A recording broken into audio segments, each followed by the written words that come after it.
J'ai beaucoup de respect pour les hommes qui sont en colère et qui choisissent de se taire ou de quitter la pièce ou de faire autre chose. Merci. Pour évacuer leur colère et Absolument. pouvoir avoir une discussion posée avec la personne avec qui ils partagent leur vie.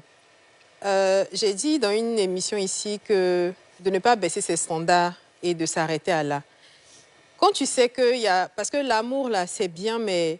C'est vrai qu'on dit qu'on ne se base pas sur le physique, mais si tu as quelqu'un en face de toi qui ne te plaît pas aussi, c'est compliqué. C'est très compliqué. Tu ne peux pas avoir quelqu'un qui a un physique qui te dérange et puis tu vas te forcer. Ça, c'est déjà un problème.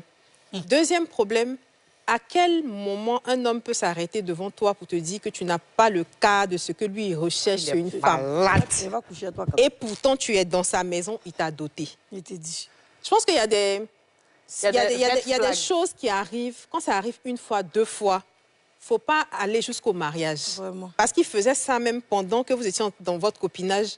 Et malgré tout ça, là, tu as accepté sa dot. Non, mariage, là, c'est bon, c'est une très bonne chose. Mais à quel prix? Vraiment. Au prix de ta santé mentale, au prix de ta paix, de ta tranquillité. Et puis, c'est même pas quelqu'un qui te plaît pour dire, comme Aurélie a dit, il y a au moins quelque chose dans tout ça, là, qui te plaît. Il n'y a rien. Et puis, il n'a pas Jay. C'est moi qui te dis ça. Il n'y a rien. Donc, pourquoi subir toutes ces choses-là? Moi, je pense qu'il faut remonter ces informations auprès de vos familles. Si tu ne te sens vraiment pas à l'aise dans ce mariage-là, tu as 25 ans, ce n'est pas la fin du monde. Tu auras le temps de te reconstruire. Parce que quelqu'un comme ça qui a commencé, il ne faut pas penser que ça va s'arrêter. Il va continuer jusqu'à détruire tout ce que tu as d'estime en toi. Absolument. Il va tout détruire. Tu seras à sa merci. Les hommes qui Quand il va finir de t'insulter, de te manipuler, que tu auras perdu toute confiance en toi, il va se positionner comme étant ton tout sur la terre. Tu vas lui obéir, il va te battre, tu ne pourras rien faire. En fait, tu vas vivre à travers lui. Tu as encore le temps de sortir de là. Je ne pense pas que tu sois désespérée. Je ne pense pas que tu sois une vilaine fille. Je ne pense pas que tu sois bête non plus. Donc, vraiment, il faut remonter ces informations-là.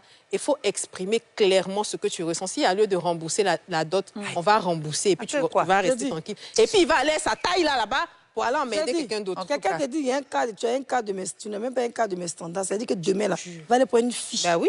Et puis, il va te dire, je t'avais déjà prévenu. Donc, dès maintenant, il te dit la trahison même qui arrive devant.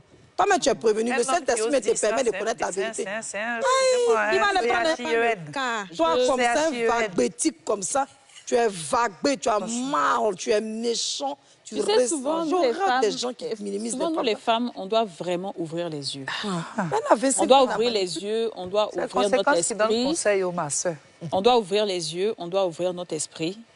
Parce que tout nous parle, hein, tout nous parle, tout nous montre la route. C'est-à-dire, souvent, même quand tu fais des prières pour demander est-ce que je dois épouser telle personne, Dieu fait en sorte que tu vois des choses qui vont te montrer est-ce que tu dois vraiment être avec cette personne ou pas. Tu vas avoir des attitudes du jour au lendemain, mais tu vas minimiser, et puis tu vas dire non, c'est pas grave, ça c'est peut-être circonstanciel, ça c'est si, mais non. Il faut vraiment prendre les choses au sérieux. Ce qu'il est en train de faire, c'est vraiment de la violence psychologique. La preuve, toi-même, tu n'arrives même pas à avoir une relation sexuelle avec lui parce que tu es traumatisé par ce qu'il t'a dit. Ce que les gens ne savent pas, c'est que les mots, ça blesse bien plus que les objets. Ça fait mal. Donc, pour toi, en tant que femme, non seulement tu ne l'aimes pas, c'est vrai, mais moi, je pense que ce monsieur a un problème. Il a un vrai problème qu'il faut qu'il règle lui-même. Sinon, il va recommencer avec d'autres personnes. Et ce n'est pas toi qui vas être son sauveur. Au contraire, il va t'anéantir. Parce que ce que lui, il a vécu quand il était petit, ce qu'on disait de lui. Tu sais, quand quelqu'un grandit avec ce côté amer, où il a mal, on l'a maltraité, peut-être parce qu'il n'est pas forcément grand, comme Yasmine disait, ou bien il a accumulé beaucoup de choses. Il va mettre ça sur toi. On ne donne que ce qu'on a. C'est ce qu'il connaît, en fait. Le fait de parler mal aux gens, de rabaisser les gens, d'humilier, c'est ce qu'il est. Et toi, tu n'es pas né pour venir subir, en fait, les foudres de quelqu'un qui est mal dans sa peau. Donc, qu'il aille se faire soigner, d'abord, qu'il soit en paix avec lui-même et qu'il puisse maintenant donner de belles phrases aux gens, de belles paroles aux gens, avant que vous ne vous mettez ensemble. Mais je pense que tu ne peux pas rester avec une personne comme ça.